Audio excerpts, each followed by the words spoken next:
I see a fraud. Men who betrayed his people to a system built to keep them down. Is that what you think? Hey, what's up, guys? It's Nick Davenport, aka Mr. Mental Muscle, and we're back again. Now, the last video I made was about Franklin's saint and narcissistic personality disorder, but this segues into him being an Uncle Tom. You're probably wondering, where did that even come from? Now, let's talk about, first and foremost, why did I even bring this up? Now, he uses the term Uncle Tom numerous times throughout the series. Uncle Tom, man.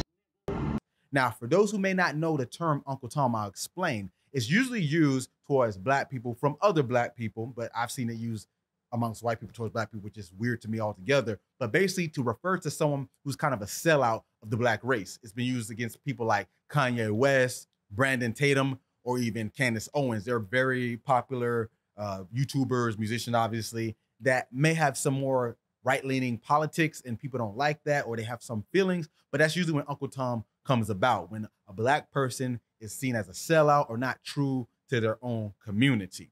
Now, coming back to Snowfall, Franklin uses this term to numerous black people throughout the series, referring to the same context. Now, why I want to bring this up, there might be a misconception. The term Uncle Tom might not being used the correct way, because where does that term even come from in general? Now, that's the saying, but where did people first get the term Uncle Tom?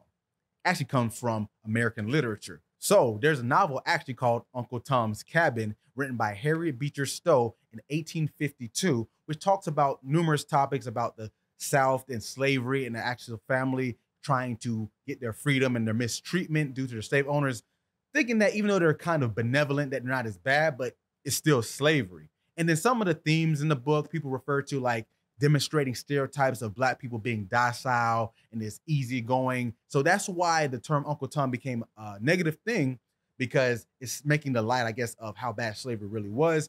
But the people who wrote it, Harriet Beecher Stowe and her father, also were abolitionists. So we can look at that as we will. Remember, I used to be a history teacher too, so I like this side of things. But bringing it back to not just the psychology, but the overall theme in general, Uncle Tom was actually based off a real person. His name was actually Josiah Henson.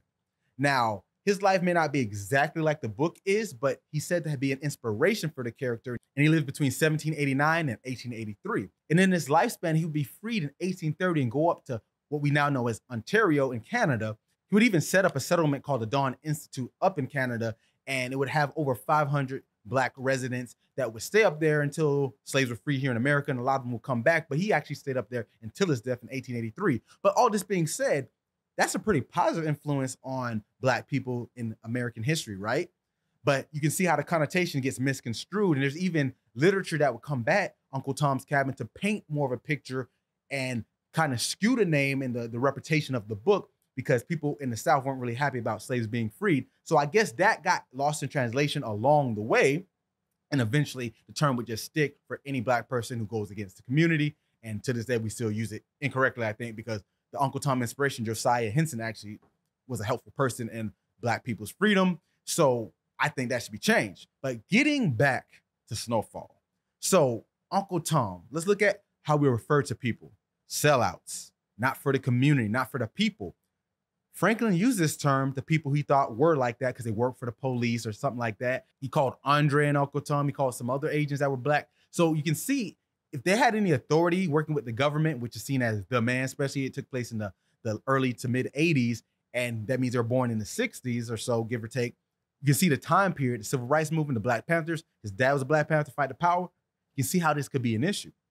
But when you think about what he actually did to the black community, is he the one that should be at fault? Let's look at that. Because remember, this show was about selling crack cocaine. The drug epidemic, even though Franklin's not a real person, every character in this show, beyond the crazy violence, not saying violence didn't happen, but some of it wasn't realistic. I do firearms training with police, tactical populations, and it's not that easy to shoot like that. But beyond that, the actual storyline makes sense, and these things did happen. People are still in prison to this day because of the same things in this setting. But think about it, bringing drugs to your community.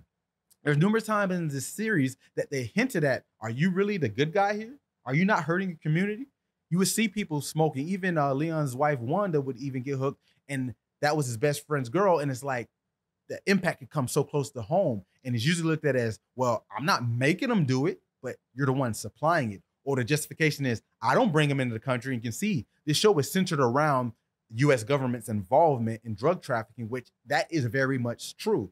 And even to fund wars, but that's a whole other topic. But the point is, he's trying to abscond the guilt off of himself when he definitely plays a role. And all the people that are affected beyond just the drug usage. What about the senseless murders, the killings? You can see numerous characters, even a scene at Jerome's wedding where he got drugged, where the whole party got drugged. And he would have an out-of-body experience where he was pretty much talking to himself, and that conscious of all the people that had to suffer and die because of his actions came to light to him. Tiana, Khadijah, Lenny, Carvel, him, her, him, bodies. They're all dead. That's how you help Franklin. So you can see that he's well aware that he did do a lot of damage to the community.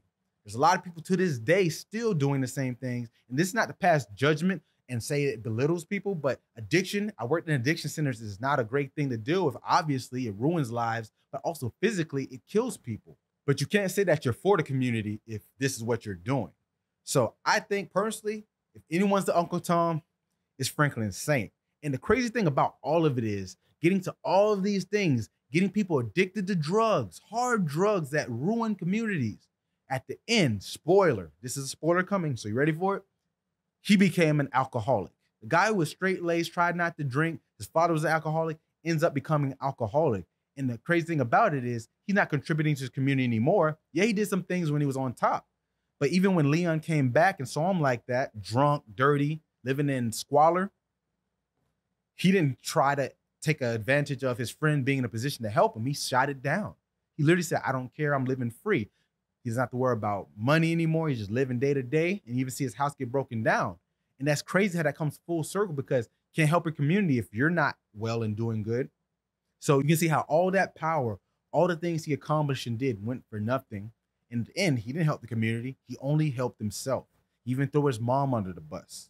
So he went out pretty badly. You can see the effect is generational because, like I said, even though this is not a true story, the stories are true. And these effects are still affecting us socially, financially, and psychologically to this day. So we got to take this into consideration, guys, so we can get our minds right.